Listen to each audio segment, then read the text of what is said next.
ॐ रामाय रामभद्राय रामचन्द्राय वेधसे रघुनाथाय नाथाय सीतायाः पतये नमः। अञ्जनानन्दनं वीरं जानकीशोकनाशनं कपीशमक्षहन्तारं वन्दे लङ्काभयङ्करं। कूजन्तं राम रामेति मधुरं मधुराक्षरम् आरुह्य कविताशाखां वन्दे వాల్మీకికోకిలం.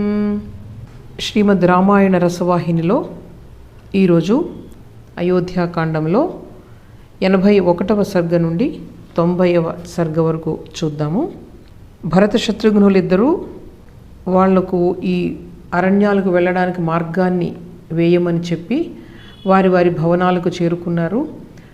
ఉదయం లేవగానే ఎలా అయితే దశరథ మహారాజును మేల్కొల్పేవారో ఈ వందిమాగతులందరూ కూడా మంగళవాద్యాలతో మంత్రాలతో ఏ విధంగా అయితే దశరథ మహారాజును మేల్కొల్పేవారో అదే విధంగా భరతుణ్ణి మేల్కొల్పడానికి వచ్చారు. అయితే భరతుణ్ణి ఇవన్నీ కూడా ఆనందింప చేయలేదు. అతను చాలా దుఃఖించాడనమాట. అందరూ కూడా అతన్ని రాజుగా గుర్తించినప్పటికీ తనను తాను మాత్రం అతను రాజుగా భావించడం లేదు.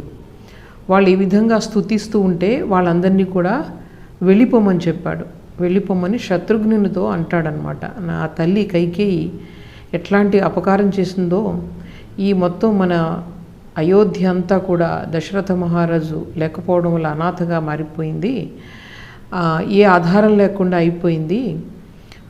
తర్వాత రాముణ్ణేమో ఇలాగ అడవులకు పంపించింది అని చెప్పి మళ్ళీ కళ్ళు తిరిగి పడిపోయాడట. ఆ భరతుడి యొక్క ఆ దురవస్థను చూసి ఈ స్త్రీలందరూ కూడా, అంతఃపురంలో ఉన్న స్త్రీలందరూ కూడా ఏడ్చారు. ఈ లోపల ఈ విధంగా భరతుడు బాధపడుతూ ఉండగానే వశిష్ఠ మహర్షి వెంటనే ఆయన ఏం చెప్తాడంటే అందరినీ కూడా సమావేశం అవ్వడానికి రమ్మని చెప్తాడు. ఈ భరత శత్రుఘ్నులను, తర్వాత చాలామంది ప్రతినిధులు ఎవరైతే ఉంటారో మంత్రులు అందరినీ కూడా అక్కడికి రమ్మని చెప్తాడు. ఎక్కడికి? సుధర్మ అనేటువంటి రాజభవనానికి. ఈ సుధర్మ అనే రాజభవనం చాలా పురాతనమైనది. ఇక్ష్వాకుల కాలం నుండి కూడా అది చాలా ప్రశస్తమైనది, పురాతనమైన భవనం. అక్కడ ఆయన బంగారు ఆసనంపై కూర్చున్నారు. వశిష్ఠ మహర్షి అక్కడ తన యొక్క సలహాలు అవన్నీ కూడా ఈ రాజకుటుంబానికి ఆయన ఇస్తూ ఉంటారు. అక్కడ ఆయన బంగారు సింహాసనంపై కూర్చొని వీళ్ళందరినీ రమ్మని చెప్తే వెంటనే అందరూ కూడా రథాలపైన, గుర్రాలపైన, ఏనుగులపైన వెంటనే వచ్చి అక్కడ చేరుకున్నారు. భరత శత్రుఘ్నులు కూడా అక్కడికి వచ్చారు. అయితే భరతుడిని చక్కగా వాళ్ళందరూ కూడా ఎదురెళ్ళి ఎలా అయితే దశరథ మహారాజు ఆహ్వానించేవారో అదేవిధంగా భరతుడిని కూడా ఆహ్వానిస్తూ ఉన్నారు. వీళ్ళందరూ కూడా అక్కడ రాజభవనంలో సమావేశమైతే దశరథ మహారాజు ఉన్నప్పుడు ఎట్లాగా ఈ సభ అంతా కూడా కళకళలాడేదో, ఈ భరతుడు కూర్చున్న తర్వాత అక్కడ ఆ సభ కళకళలాడిందట. వశిష్ఠ మహర్షి భరతుడిని ఉద్దేశించి చెప్తున్నారు, నీ తండ్రి గారు చాలా చక్కగా రాజ్యాన్ని పరిపాలించారు ధర్మ మార్గంలో. అలాగే నీ సోదరుడు, నీ అన్నగారైనటువంటి రాముడు కూడా ధర్మ మార్గాన్ని అనుసరించాడు. తండ్రి మాటలను శిరస వహించి తను అడవులకు వెళ్ళాడు. ఈ విధంగా నీ తండ్రి అన్నగారు కూడా నీకు రాజ్యాన్ని సమర్పించారు. నీవు ఈ దేశానికి రాజువై రాజ్యాభిషేకం చేయించుకొని చక్కగా కన్నబిడ్డల్లా ఈ దేశాన్ని పరిపాలించాలి. ఆ విధంగా చేస్తే అందరూ కూడా సంతోషపడతారు అంటే ఆ మాటలు భరతుణ్ణి ఆనందపరచలేదు. ఆయన రోదిస్తూ అన్నాడు, నా అన్నగారైనటువంటి రాముడు అన్నిటికీ సమర్థుడు, మొత్తం ముల్లోకాలనే పరిపాలించగలిగేటటువంటి సామర్థ్యం కలవాడు. అటువంటి అన్నగారి నుండి నేను రాజ్యాన్ని దొంగిలించలేను. నేను రాముని యొక్క సేవకుణ్ణి. మీరు చెప్తున్నటువంటి ఈ ధర్మం సరైనది కాదు. పెద్దలైనటువంటి మీ వంటి వారు చెప్పవలసిన ధర్మం కాదు ఇది. రాముడు ధర్మాత్ముడు. దశరథ మహారాజుకు ఈ పెద్ద కుమారుడైనటువంటి రాముడు మాత్రమే రాజ్యానికి అర్హుడు. నేను ఒక లోభిలాగా ఈ రాజ్యాన్ని స్వీకరించలేను. నా తల్లిలాగా నేను ఆలోచించలేను. నేను నా అన్నగారికి ఇక్కడి నుంచే నేను నమస్కరిస్తున్నాను. నేను అక్కడికి వెళ్ళి రాముడిని ఇక్కడికి రాజుగా చేస్తాను. ఒకవేళ రాముడు కనుక దీనికి ఒప్పుకోకపోతే నేను కూడా అక్కడే ఉండిపోతాను, అడవుల్లోనే ఉండిపోతాను. మీరందరూ కూడా బుద్ధిమంతులు, సత్పురుషులు కాబట్టి మీరు నాతో పాటు వచ్చి నేను నా అన్న అయినటువంటి రాముడిని ఒప్పించేందుకు మీరందరూ కూడా నాకు సహాయం చేయాలి అని చెప్పి ఇలా మాట్లాడుతూ ఉంటే అందరూ కూడా ఈ మాటలు విని ఉప్పొంగిపోయారట. ఎందుకంటే ఎవరైనా నిస్వార్థంగా ఉంటే ఎంతో ఆనందం కలుగుతుంది. వాళ్ళ యొక్క ప్రవర్తన కానీ మాటలు కానీ అందరినీ ఆనందపరుస్తాయి. ఆ విధంగా భరతుని యొక్క మాటలు విని వీళ్ళందరూ కూడా ఎంతో ఆనందపడుతున్నారు. వెంటనే భరతుడు ఈ విధంగా మాట్లాడి సుమంత్రుణ్ణి దండకారణ్యానికి వెళ్ళడానికి ఏర్పాట్లన్నీ చేయమని ఆయన ఆజ్ఞాపిస్తాడు. సుమంత్రుడు కూడా ఎంతో సంతోషంతో ఆయన ప్రయాణానికి సిద్ధమవుతారు. తర్వాత సైన్యాధ్యక్షులు వీళ్ళందరూ కూడా భార్యలు ఈ విషయం విని భరతుడు రాముని తీసుకురావడానికి వెళ్తున్నాడు అని చెప్పి ఆ మాట విని ఈ సైన్యాధ్యక్షుల భార్యలు ఎవరైతే ఉన్నారో వాళ్ళందరూ ఎంతో ఆనందించి పొంగిపోయారట. పొంగిపోయి వాళ్ళని ప్రయాణానికి సిద్ధం కమ్మని వాళ్ళందరినీ కూడా తొందర పెడుతున్నారు. సుమంత్రుణ్ణి రథం సిద్ధం చేయమని భరతుడు చెప్పాడు. భరతుడు ఈ విధంగా వాళ్ళందరూ కూడా దండకారణ్యానికి వెళ్ళడానికి సిద్ధమవుతూ ఉన్నారు. భరతుడి వెంట 4 వర్ణాల వాళ్ళు కూడా వెళ్ళడానికి సిద్ధమయ్యారు. ఈ విధంగా అందరూ కూడా ప్రయాణానికి సిద్ధమయ్యారు. భరతుడు ఉదయాన్నే లేచి వెంటనే తయారయ్యాడు. రాముడిని ఎప్పుడు చూద్దామా అని అతను తహతహలాడుతున్నాడు. రథాన్ని ఎక్కి వాళ్ళందరూ కూడా బయలుదేరారు. అతను వెనుక మొత్తం అశ్వాలు, తర్వాత ఏనుగులు, రథాలు ఇవన్నీ కూడా చాలామంది వేల సంఖ్యలో బయలుదేరారు. తరువాత కౌసల్య, సుమిత్ర, కైకేయి కూడా వాళ్ళు రథాల్లో బయలుదేరారట. కైకేయి కూడా బయలుదేరింది. ఇంకా వేరే ఉపాయం లేదు కదా ఆవిడకి. కొడుకు చాలా దృఢంగా ఉండడంతో ఇంకా ఆవిడ కూడా బయలుదేరింది. అయోధ్య వాసులందరూ అన్ని వర్ణాల వాళ్ళు, అన్ని రకాల పనులు చేసేవాళ్ళు, సాలివాళ్ళు, తర్వాత రజకులు, కుట్టు పని వాళ్ళు, గొల్ల పిల్లలు, స్త్రీలు, పెద్దలు, పురుషులు అందరూ కూడా బయలుదేరారు. భరతుని వెంట గొప్ప గొప్ప పండితులు ఉన్నారు, యోగులు ఉన్నారు, బ్రాహ్మణులు ఉన్నారు, అన్ని రకాల వాళ్ళు కూడా ఎడ్ల బండ్లలో వెనకాలే వెళ్ళారు చాలామంది. ఇంకా సాయంకాలం సూర్యాస్తమయం అవ్వబోతూ ఉండగా వాళ్ళు శృంగిబేరపురాన్ని చేరుకుంటారు. అక్కడే గుహుడు అనే రాజు నిషాదుడు పరిపాలిస్తున్నాడు. రాముడు అక్కడ ఆతిథ్యం స్వీకరించే ముందుకు వెళ్తాడు కదా. సరే, వీళ్ళందరూ కూడా అక్కడ గంగా తీరంలో ఇంక రాత్రి అయిందని చెప్పి అక్కడే మనం బస చేద్దామని చెప్పి వాళ్ళు అనుకుంటారనమాట. ఇక్కడే మనం ఉండి రేపు ఉదయాన్నే గంగానదిని దాటుదాం, ఇక్కడ నేను గంగా జలాలతో నా తండ్రికి నేను జలతర్పణాలు సమర్పిస్తాను అని చెప్పి భరతుడు అంటాడు.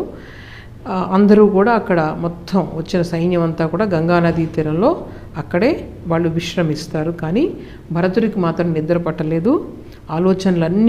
అతని ఆలోచనలన్నీ కూడా రాముడి మీదే ఉన్నాయి.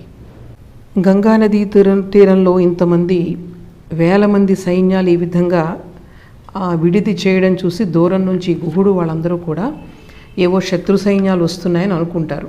కొంచెం దగ్గరగా వెళ్ళి చూస్తారు. అక్కడ పెద్ద రథం కనిపిస్తుంది. ఆ రథం పైన ధ్వజాన్ని చూసి అది భరతుడిదే అని గుర్తిస్తారు. వాళ్ళు గుర్తించి గుహుడు వాళ్ళందరినీ, వాళ్ళ యొక్క అనుచరులందరినీ కూడా పిలిచి అంటాడనమాట, ఎందుకు ఇలా సైన్యాన్ని వెంటపట్టుకుని వచ్చాడు భరతుడు? ఈ లభించిన రాజ్యంతో తృప్తి పడకుండా ఈ మన పల్లెలను కూడా దోచుకోవడానికి వచ్చాడా ఏమిటి? అలాగే రాముణ్ణి చంపడానికి ఏమన్నా అరణ్యాలకు వచ్చాడా, తనకు అడ్డు వదిలించుకుందామని చెప్పేసి. అదే నిజమైతే కనుక మనం అందరూ కూడా భరతుణ్ణి ఎదుర్కోవాలి, రాముణ్ణి రక్షించుకోవాలి, మనం అందరూ కూడా ప్రాణాలనైనా అర్పించడానికి సిద్ధంగా ఉండాలి. అయితే మనం ముందుగానే వెళ్ళి వాళ్ళ మీద దాడి చేస్తే మనల్ని అందరినీ కూడా చంపి వాళ్ళ యొక్క పనిని వాళ్ళు నెరవేర్చుకోవచ్చు. అందువల్ల మనం కంగారు పడొద్దు, కొంచెం ఆలోచించి ఈ పని చేద్దాము. అయితే ఈ లోపల మీరు ఏం చేస్తారంటే గంగానదిలో ఒక 500 నావల్ని సిద్ధం చేయండి. ఒక్కొక్క నావలో కూడా 100 మంది యువకులు సిద్ధంగా ఉండండి.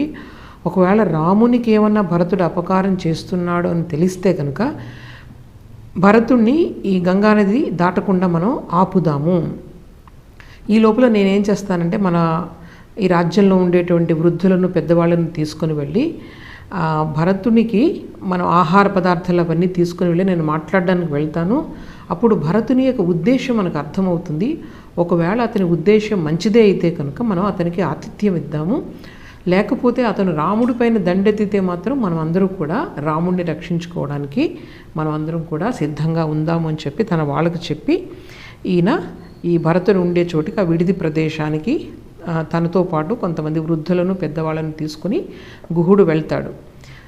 వెళ్ళి అక్కడ చూస్తాడు, సుమంత్రుడు ఉంటాడు అక్కడ. సుమంత్రుడిని చూసి ఇతనికి చాలా ఆనందం కలుగుతుంది.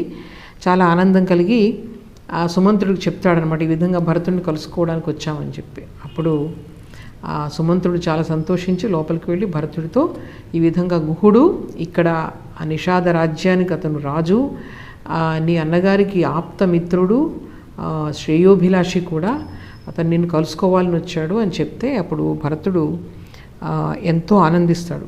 ఆనందించి అతన్ని తీసుకురమ్మని చెప్తాడు.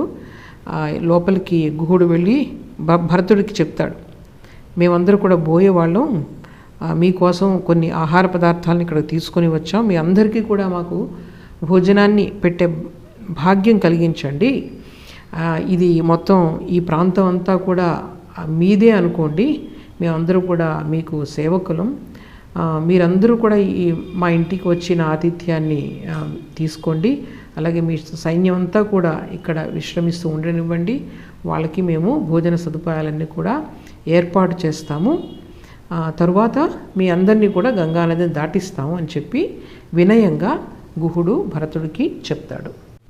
భరతుడు గుహుని యొక్క మాటలకు ఎంతో సంతోషిస్తాడు. నా అన్నగారైనటువంటి రాముని యొక్క ఆప్తమిత్రుడు అని తెలుసుకుని నాకు ఎంతో ఆనందంగా ఉంది నిన్ను కలుసుకోవడం, మా సైన్యానికి అందరికీ కూడా ఆతిథ్యాన్ని ఇస్తానంటున్నావు, ఇంతమందికి ఈ విధంగా నీవు ఆతిథ్యాన్ని ఇస్తానని అనడం నీ యొక్క గొప్ప హృదయాన్ని తెలియచేస్తుంది. ఇక్కడ గంగానది చాలా వేగంగా ప్రవహిస్తూ ఉంది, ఈ నదిని దాటడం చాలా ప్రమాదకరం, నేను విన్నాను నీకు ఇక్కడ దండకారణ్యం అంతా కూడా బాగా తెలుసు కాబట్టి మమ్మల్ని ఈ నదిని దాటించి భరద్వాజుని యొక్క ఆశ్రమానికి వెళ్ళే మార్గాన్ని చూపించు, నీకు రుణపడి ఉంటామని చెప్తే గుహుడు చాలా స్పష్టంగా సూటిగా అడుగుతాడనమాట, నేను నీ నుండి ఒక నిజాన్ని తెలుసుకోవాలని అనుకుంటున్నాను, ఇంతమంది సైన్యాన్ని చూసి నా మనసు ఎందుకో కీడును శంకిస్తూ ఉంది, మీరందరూ నా రాముడికి మీరందరూ కూడా ఏమీ కీడు తలపెట్టడం లేదు కదా, రాముడు ఎవ్వరినీ ఎప్పుడూ కూడా కష్టపెట్టేవాడు కాదు, అందరినీ కూడా దుఃఖంలో ఉన్నప్పుడు ఆదుకుంటాడు, ఒకవేళ రాముడికి ఏదైనా ప్రమాదం ఎవరు తలపెట్టినా సరే మేము రాముడి కోసం ప్రాణాలను అర్పిస్తాము, అలా కాకుండా మీరు రాముని దర్శనాన్ని కోరినట్లయితే మా వాళ్ళందరూ కూడా మీ వెంట వస్తారు, నేను కూడా వస్తాను, నేను దగ్గరుండి నేను శ్రీరాముని వద్దకు మిమ్మల్ని తీసుకొని వెళ్తాను, ఈ విషయంలో మాత్రం మీరు నిశ్చింతగా ఉండండి అంటే భరతుడు పాపం తనల్ని అందరూ ఈ విధంగా అనుమానిస్తూ ఉన్నారు కదా, అప్పుడు గుహుడితో అంటాడనమాట, దయచేసి నన్ను అనుమానించవద్దు, రాముడు నాకు తండ్రి తరువాత తండ్రి అంతటి వాడు, నేను ఆయన్ను అయోధ్యకు తీసుకుని వెళ్ళి రాజ్యాభిషిక్తుని చేయడమే నా యొక్క లక్ష్యం, ఇంతమందిని ఎందుకు తీసుకొచ్చానంటే నా మాట అన్నగారు వినకపోవచ్చు, అందువల్ల వీళ్ళందరూ కూడా చెప్తే రాముడు వింటాడు అని చెప్పి నేను వీళ్ళందరినీ కూడా వెంట తీసుకుని వచ్చానంటే అప్పుడు గుహుడు పరమానంద భరితుడై అంటాడనమాట, ఈ విధంగా అయాచితంగా వచ్చిన రాజ్యాన్ని ఇలా నువ్వు వదిలేయాలి అనుకోవడం నిజంగా చాలా మెచ్చుకోదగ్గది, నీ వంటి వారు ఈ ప్రపంచంలో ఇంకెవరు ఉండరు, నీ యొక్క ఈ కార్యం ద్వారా నీ యొక్క కీర్తి మొత్తం ప్రపంచంలో సూర్యచంద్రులు ఉన్నంతకాలం కూడా నిలిచి ఉంటుంది అని చెప్పి ఎంతో ప్రశంసిస్తాడు గుహుడు. ఈ విధంగా వీళ్ళు మాట్లాడుకుంటూ ఉండగానే రాత్రి అయిపోతుంది, సేనలు అందరూ కూడా విశ్రమిస్తారు. తరువాత భరతుడు కూడా గుహుని యొక్క ఆతిథ్యాన్ని స్వీకరించి విశ్రమిస్తాడు, శత్రుఘ్నుడు కూడా విశ్రామం తీసుకుంటాడు. భరతుడు మాత్రం లోపల శోకాగ్నితో మండిపోతూ ఉన్నాడు. ఆ శోకాగ్ని వల్ల ఆయనకు ఒళ్ళంతా కూడా చెమటలు పడుతున్నాయట. రాముణ్ణి తలుచుకొని విలపిస్తూ ఉన్నాడు. గుహుడు కూడా అక్కడే ఉన్నాడు కాబట్టి ఆ విధంగా విలపిస్తున్నటువంటి భరతుడిని చూసి గుహుడు ఓదారుస్తాడు. గుహుడు భరతునికి సపర్యలు చేస్తూ ఆ రోజు జరిగిన సంఘటన, ఈ రాముడు లక్ష్మణుడు సీత అక్కడికి వచ్చినప్పుడు ఏం జరిగిందో అది వివరించి చెప్తున్నాడు. లక్ష్మణుడు ఆ రోజు వాళ్ళిద్దరికీ కూడా ఇక్కడ వాళ్ళు విశ్రమిస్తూ ఉంటే నేను పక్కన ఏర్పాటు చేశాను. రాముడికి సీతకి వాళ్ళిద్దరూ నిద్రించడానికి ఉపక్రమించిన వెంటనే లక్ష్మణునికి కూడా ఒక శయ్యను ఏర్పాటు చేసి, నేను చెప్పాను, నువ్వు కూడా రాకుమారుడు కదా, సుకుమారంగా పెరిగిన వాడివి, నీవు విశ్రమించు, సీతారాములిద్దరినీ కూడా నేను రాత్రంతా ఇక్కడ నేను మెలకువగా ఉండి వాళ్ళని రక్షించుకుంటూ ఉంటాను. నా ఈ పరిస్థితి, ఈ స్థితి కూడా ఈరోజు ఇలా ఉన్నాను అంటే నాకు రాముని వల్లే జరిగింది. అటువంటి రాముడిని నేను ఈ రాత్రంతా కూడా నేను రక్షించుకుంటూ ఉంటాను, నువ్వు పడుకో నాయనా అని చెప్పి నేను లక్ష్మణుడికి చెప్పాను. అప్పుడు లక్ష్మణుడు, నేను ఎంత సులభంగా నువ్వు మాట్లాడుతున్నావు, నేను ఎలా నిద్రపోను, దశరథ మహారాజు యొక్క జ్యేష్ఠ కుమారుడైనటువంటి రాముడు నేల మీద పడుకొని ఉంటే నాకు నిద్రలా పడుతుంది. రాముడు ఎంతటి పరాక్రమవంతుడు, అందరినీ ఎదిరించగలడు, ముల్లోకాలను ఎదిరించగలడు. అటువంటి రాముడు ఒక చిన్న పచ్చిక మీద ఇలా నేల మీద, కటిక నేల మీద పడుకొని ఉన్నాడు. ఎన్నో యజ్ఞయాగాదులు చేసి మహారాజు నా అన్నగారిని తన కుమారుడిగా పొందాడు. అటువంటి అన్నగారు నాకు నా తండ్రితో సమానం, నా ఇదంతో అదృష్టం, పూర్వజన్మల చేసుకున్నటువంటి అదృష్టం. నేను రామునికి సోదరునిగా నేను జన్మించాను. నిజానికి లక్ష్మణుడు చెప్తున్నాడు గుహుడితో, నా తండ్రి ఎక్కువ కాలం జీవించలేడు నా అన్నగారిని విడిచి, నా తల్లి త్వరలోనే వితంతు అవుతుంది. నా తండ్రి దశరథ మహారాజు రామునికి రాజ్యాభిషేకం జరగకపోవడం వల్ల అతను తప్పకుండా మరణిస్తాడు. అలా మరణించినప్పుడు మేము ఎవరం కూడా దగ్గర ఉండలేము. ఈ భరత శత్రుఘ్నులు ఇద్దరూ కూడా ప్రేత సంస్కారాలు చేస్తారు. వాళ్ళే ఈ పుణ్యాన్ని, ఈ కృతార్థులు అవుతున్నారు ఈ విధమైన కార్యం ద్వారా. మాకు అదృష్టం లేదు. నిజంగా ఈ వనవాసాన్ని మేము పూర్తి చేసుకుని మళ్ళీ అయోధ్యకు వెళ్ళే రోజులు వస్తాయంటావా అని గుహుణ్ణి ప్రశ్నిస్తున్నాడు అనమాట. ఈ విధంగా లక్ష్మణుని యొక్క మనోభావాన్ని, ఆ రోజు తను చూసినటువంటి లక్ష్మణుని మనోభావాలన్నింటినీ కూడా భరతునితో చెప్తున్నాడు అనమాట. ఆ రోజంతా రాత్రంతా కూడా భరతుడు నిద్రపోలేదు, రాత్రంతా బాధపడుతూనే ఉన్నాడు. అతను బాధపడుతూ ఉండగానే ఈ విధంగా తెల్లవారిన తర్వాత నా నావ పైన వీళ్ళను గంగ దాటించాను. గంగను దాటించి వాళ్ళందరూ కూడా అప్పుడు నారబట్టలు వేసుకొని మునివేషంలో వాళ్ళు దండకారణ్యంలోనికి ప్రవేశించారు అని గుహుడు భరతునికి చెప్తున్నాడు. భరతునితో గుహుడు మరొక విషయాన్ని కూడా చెప్పాడు.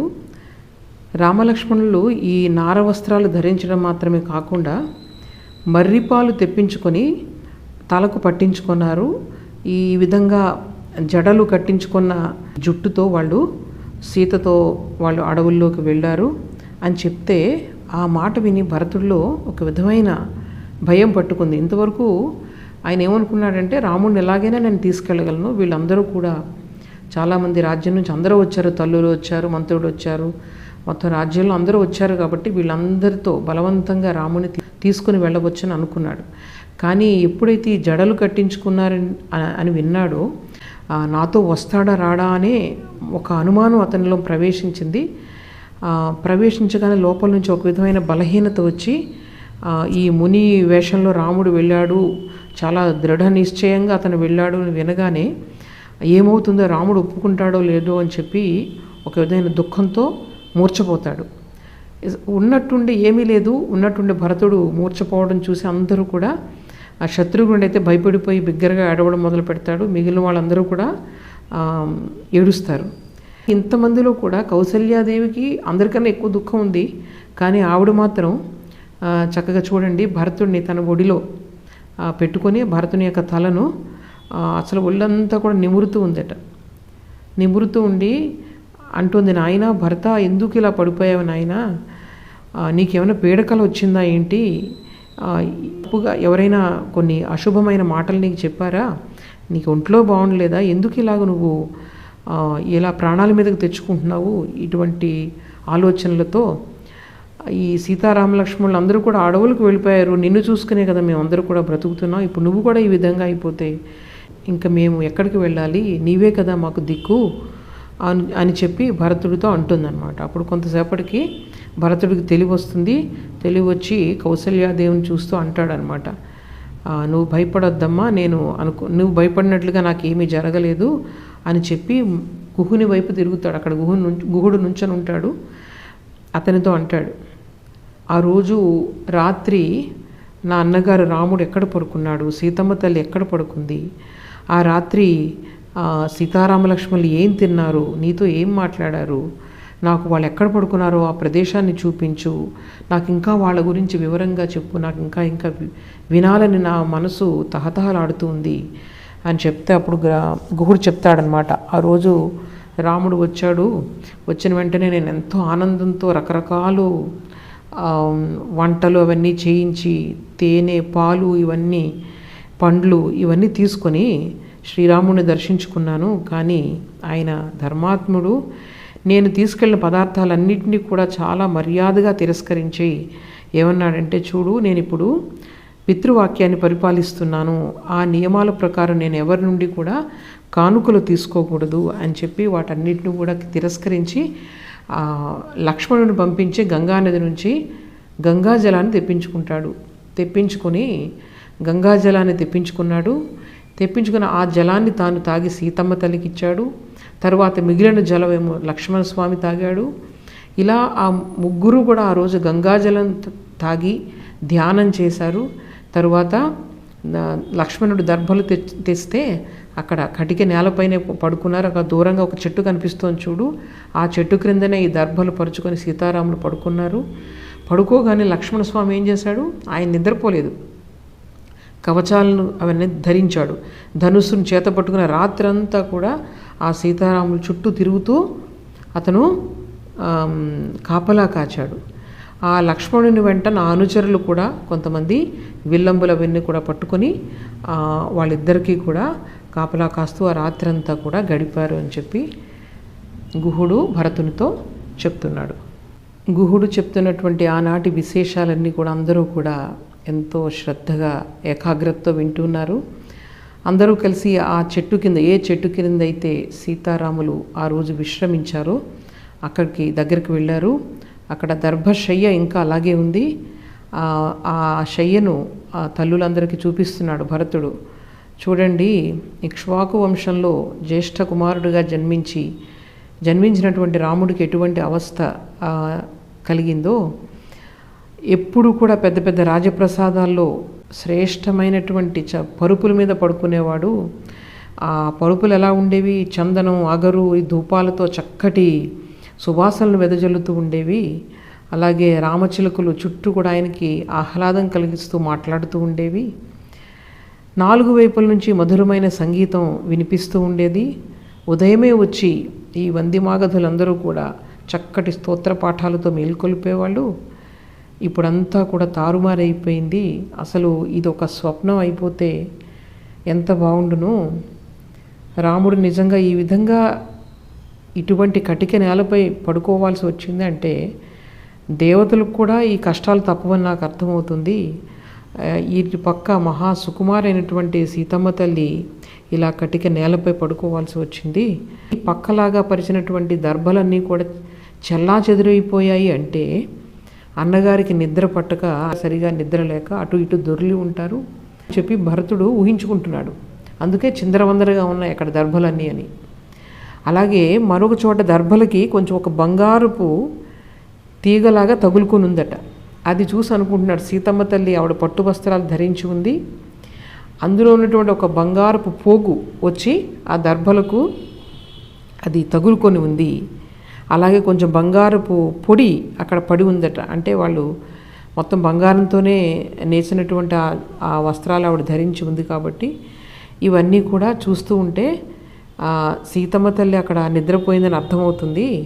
మహాపతివ్రత కాబట్టి అసలు ఏ బాధ లేకుండా భర్తకు ఇటువంటి పరిస్థితుల్లో కూడా ఆయన అనుసరిస్తూ అన్ని కష్టాలను స్వీకరిస్తూ ఆవిడ భర్తతో పాటు ఈ దుఃఖాలనే అనిపించలేదు ఆవిడకి.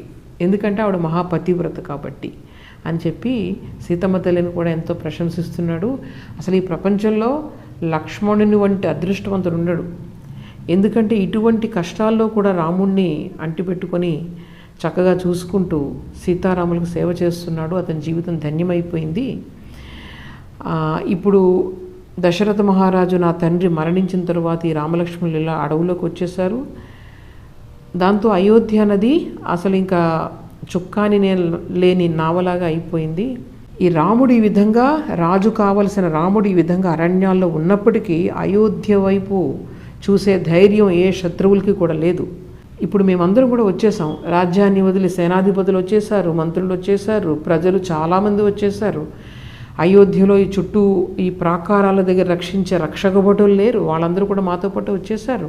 మొత్తం పట్టణం ద్వారాలన్నీ కూడా తెరిచే ఉన్నాయి. అయినా సరే శత్రువులు మాత్రం అయోధ్య వైపు కన్నెత్తి కూడా చూడలేరు. ఎందుకంటే శ్రీరామచంద్రుడు దానికి ప్రభువు, కావలసినటువంటి ప్రభువు కాబట్టి దాన్ని ఎవ్వరూ ఏమీ చేయలేరు అని చెప్పి భరతుడు తనలో తాను అనుకుంటున్నాడు. ఈ విధంగా రాత్రి వారందరూ కూడా గంగానది ఒడ్డునే గడిపారు. ఉదయమే భరతుడు లేచి శత్రుఘ్నుని వద్దకు వెళ్ళాడు. వెళ్ళి ఇంకా నిద్రపోతున్నావేంటి, లే, మనం గంగానదిని దాటాలి అని చెప్పి సోదరుణ్ణి మేల్కొల్పుతున్నాడు. అయితే శత్రుఘ్నుడు అంటున్నాడు, నేనేం నిద్రపోవడం లేదు, నేను మెలకువగానే ఉన్నాను, నేను రాత్రంతా కూడా రాముడి గురించి ఆలోచిస్తూ పడుకున్నానని చెప్తున్నాడు. ఈ లోపల గుహుడు అక్కడికి వచ్చాడు. తెల్లవారిన తర్వాత వచ్చి, మీకు బాగా నిద్ర పట్టిందా, మీకేం ఇబ్బందులు కలగలేదు కదా అని వాడి యొక్క యోగక్షేమాలు తెలుసుకున్నాడు. భరతుడేమో, మేమందరూ సుఖంగానే ఉన్నాము, నిజంగా మా గురించి ఎంతో నువ్వు శ్రమపడ్డావు, నీ యొక్క మేలును మేము ఎప్పటికీ కూడా మరువలేము, మేమిక ఈ గంగను దాటాలి, మాకు తగినన్ని ఏర్పాట్లన్నీ కూడా చేయించాలి, ఈ నావలనన్నింటినీ కూడా సిద్ధం చేయాలంటే గుహుడు వెంటనే వాళ్ళందరినీ కూడా సమావేశపరిచి ఈ నావల్ని సిద్ధం చేయమని చెప్తాడు. అంతకుముందే భరతుడు రాముడికి ఏమైనా అపకారం చేస్తే ఎదుర్కోవడానికని చెప్పి 500 నావలను సిద్ధం చేయమన్నాడు కదా, అందువల్ల ఈ 500 నావలు కూడా సిద్ధంగానే ఉన్నాయి అని వాళ్ళు వెంటనే చెప్పారు. అందులో ఒక పెద్ద నావలో చక్కగా క్రిందంతా కూడా వస్త్రాలనది పరిచి ఉంచారు. అందులో ముందుగా ఈ వశిష్ఠుడు, తర్వాత బ్రాహ్మణులు వాళ్ళందరూ ఎక్కారు. వారి తరువాత భరత శత్రుఘ్నులు, కౌసల్య, సుమిత్ర, మిగిలిన రాణులందరూ కూడా ఎక్కారు. తర్వాత వీళ్ళు రకరకాలుగా గంగానదిని దాటి వెళ్తున్నారు. చిన్న చిన్న రథాలన్నీ కూడా నావలోకి ఎక్కాయి. ఏనుగులైతే ఏనుగు పైన ధ్వజాలు కట్టారట. గంగలో దిగి గంగను దాటుకుంటూ, నీళ్లలో దాటుకుంటూ కూడా అటుపక్క ఒడ్డుకు వెళ్తున్నాయి. ఇకపోతే కొంతమంది వెదురు బొంగులవి కూడా కట్టుకొని దాన్ని నావలాగా తయారు చేసుకొని దానిపైన వెళ్తున్నారు. మరికొంతమంది పెద్ద పెద్ద కుండలను బోర్లించి వాటి ఆసరాతో వీళ్ళు చక్కగా ఈదుకుంటూ అవతల ఒడ్డుకు వెళ్తున్నారు. చాలా చక్కగా ఇక్కడ వర్ణిస్తారనమాట. రకరకాలుగా వీళ్ళు ఎలా గంగను దాటుతూ వెళ్తున్నారో ఈ విధంగా చక్కటి వర్ణన ఉంటుంది ఇక్కడ. గంగానదికి అవతల ఒడ్డుకు చేరుకొని మళ్ళీ ఒళ్ళంతా కూడా చాలామందికి తడిచిపోయింది. మళ్ళీ స్నానాదులు అవి చేశారట. చేసిన తర్వాత వాళ్ళు ప్రయాగ చేరుకున్నారు. అక్కడే భరద్వాజ మహర్షి ఆశ్రమం ఉంది, అక్కడ దూరంలో కనిపిస్తూ ఉంది. అప్పుడు ఈ వశిష్ఠాది మహాత్ములతో కలిసి భరతుడు భరద్వాజ ఆశ్రమం వైపు వెళ్తున్నాడు. ఏం చేశాడంటే భరతుడు వెళ్తూ కొంచెం దూరంలోనే సైన్యాన్నంతా కూడా నిలిపివేశాడు. ఆయన పట్టు వస్త్రాలు కట్టుకొని ఉన్నాడు. ఈ వశిష్ఠాది మహనీయులందరినీ తీసుకొని భరద్వాజుని యొక్క ఆశ్రమానికి కాలినడకన బయలుదేరాడనమాట. నడుస్తూ ఉన్నాడు. భరద్వాజ మహర్షి దూరాన్ని చూశాడు, వీళ్ళు వస్తున్నారు. అందులో వశిష్ఠ మహర్షిని గుర్తించి వెంటనే ఆయన కూర్చున్నటువంటి ఆసనం పై నుండి లేచి అర్ఘ్య పాద్యాదులు అన్నీ కూడా సిద్ధం చేయమని శిష్యులను ఆదేశించాడు. వశిష్ఠునికి ఎదురుగా వెళ్ళి స్వాగతం పలికాడు. భరతుడు మహర్షికి ఎంతో వినయంతో నమస్కరించాడు. ఈయనకు దశరథుని కుమారుడు భరతుడు అని ఆ భరద్వాజ మహర్షి ఆయన గుర్తించారు. వశిష్ఠ మహర్షిని తర్వాత భరతుడిని కూడా యథోచితంగా సత్కరించి ఆసనం చూపించాడు భరద్వాజ మహర్షి. తరువాత అక్కడ అయోధ్య నగరంలో ఉన్నటువంటి ప్రజల గురించి, మంత్రుల గురించి అన్ని యోగక్షేమాలన్నీ కూడా అడిగాడు. దశరథుని గురించి ముందుగానే ఆయనకు తెలుసు కాబట్టి ఆ ప్రస్తావన ఆయన తీసుకురాలేదు. భరతుడు కూడా ఆయన యొక్క యోగక్షేమాలన్నీ కూడా తెలుసుకొని తరువాత పరస్పరం వాళ్ళు ఒకరికొకరు ప్రశ్నించుకున్న తర్వాత భరద్వాజ మహర్షి భరతుడితో అంటున్నాడు, నీవు ఇప్పుడు అయోధ్యలో రాజ్యం చేయాలి కదా, ఈ విధంగా సైన్యంతో ఎందుకు ఈ అరణ్యాలకు వచ్చావు? నా మనసు ఎందుకో కీడును శంకిస్తూ ఉంది. నీ తండ్రి రాముణ్ణి 14 సంవత్సరాలు వనవాసం చేయమని ఆజ్ఞాపించాడు. రాముడు కూడా ఆ మాటలు శిరస వహించి అరణ్యంలో ఉంటున్నాడు. ఇక నీకు అయోధ్యను పాలించడానికి ఇంకే అడ్డంకు లేదు కదా, మరి ఇంత పెద్ద సైన్యాన్ని వెంటబెట్టుకుని రాముణ్ణి వెతుక్కుంటూ అడవులకు ఎందుకు వచ్చావు? దుష్టమైన ఆలోచనలు ఏం లేవు కదా నీ మనసులో అని చెప్తాడనమాట. పాపం భరతుడు యొక్క మనస్థితిని మనం అర్థం చేసుకోవచ్చు. ఆయన కళ్ళంట నీళ్లు పడుతున్నాయి, ఏడుస్తున్నాడు. ఓ మహర్షి, మీరు దైవజ్ఞులైన వారు, ధార్మికులు, మీరు కూడా ఈ విధంగా నన్ను అనుమానిస్తూ ఉంటే ఇంకా నాకు మరణం తప్ప వేరే గతి లేదు. నాలో ఎటువంటి పాపపు ఆలోచన లేదు, ఎటువంటి పాప కార్యాన్ని నేను తలపెట్టడం లేదు. దయచేసి మీరు అలా మాట్లాడవద్దు, నా మీద దయ ఉంచండి. నేను నా తాతగారి ఇంట్లో ఉన్నప్పుడు నా తల్లి కైకేయి ఈ విధంగా రాముణ్ణి అడవులకు పోయేటట్లు చేసింది. ఈ యొక్క చర్యలో, ఈ యొక్క సంఘటనల్లో నా ప్రమేయం ఏమాత్రం లేదు అని చెప్పి నన్ను నమ్మండి అని చెప్పి చెప్తున్నాడు. నేను ఇక్కడికి వచ్చింది నా అన్నగారి పాదాలకు నమస్కరించి ఆయన్ని మళ్ళీ అయోధ్యకు తీసుకువెళ్దామని వచ్చాను. వీళ్ళందరినీ వెంట పట్టుకుని వచ్చాను, మేమందరం కలిపి అడుగుదామని చెప్పి. దయచేసి నా అన్నగారు ఎక్కడున్నారో నాకు చెప్పండి. అందరూ అడుగుతారన్నమాట, దయచేసి రాముడు ఎక్కడున్నాడో చెప్పండి అంటే అప్పుడు ఆ మహర్షి, భరద్వాజ మహర్షి ఆనందించి, నీ యొక్క మనస్థితి, ఇటువంటి మనస్సు వల్ల నీ యొక్క కీర్తి ఆచంద్రార్కం కూడా ఎప్పుడూ కూడా నిలిచి ఉంటుంది ఈ భూమండలం పైన. నీవు నిజంగానే శ్రేష్ఠుడవు ఈ రాజులలో. నీ సత్ప్రవర్తన, ఇంద్రియ నిగ్రహం, పెద్దల పట్ల నీకున్నటువంటి ఈ భక్తి, ఇవన్నీ కూడా రఘువంశంలో పుట్టినటువంటి నీకు సరిగా సరిపోతున్నాయి. నాకు తెలుసు నీ మనస్సులోని భావాలను నేను గ్రహించగలను, కానీ ఒక్కసారి నీ మాటల ద్వారా దాన్ని విందాము అని చెప్పి నిన్ను ఆ విధంగా అడిగాను. సీతారామ లక్ష్మణులు ఇక్కడ దగ్గరలోనే చిత్రకూట పర్వతం మీద నివసిస్తున్నారు.